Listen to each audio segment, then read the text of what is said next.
لساننا بيغرف من كل اللي جوانا وبيطلعه.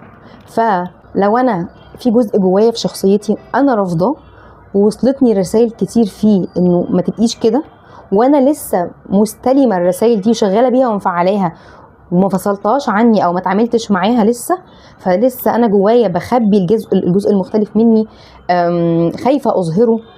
ده هيعمل ايه؟ هيخليني حتى في حياتي وعلاقاتي وفي لبسي وفي اكلي وفي شربي وفي شكل الاماكن اللي بروح لها وفي شكل الحياه اللي بخلقها لنفسي، انا برضو فاصله الجزء ده وقصاه مني علشان انا عارفه انه مرفوض ومش مقبول. وهتلاقي الحياه دايما بتعكس لك حاجات توريكي انه انت عايشه بنص، انت بنص نفسك، بنص شخصيتك، بنص طاقتك، بنص تفاصيلك. وبالتالي حتى لما بتدخلي في العلاقه مش بتحسي ان انت بكامل نفسك بكامل شخصيتك، لا، في جزء دايما بتوصلك فيه رسائل رفض. ليه؟ لان انت لسه رافضه الجزء ده منك. لساننا بيغرف من كل اللي جوانا وبيطلعه.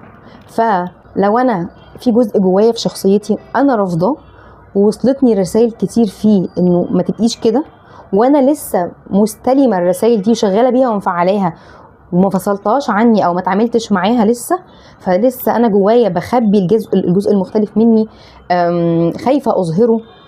ده هيعمل ايه؟ هيخليني حتى في حياتي وعلاقاتي وفي لبسي وفي اكلي وفي شربي وفي شكل الاماكن اللي بروح لها وفي شكل الحياه اللي بخلقها لنفسي، انا برضو فاصله الجزء ده وقصاه مني علشان انا عارفه انه مرفوض ومش مقبول. وهتلاقي الحياه دايما بتعكس لك حاجات توريكي انه انت عايشه بنص، انت بنص نفسك، بنص شخصيتك، بنص طاقتك، بنص تفاصيلك.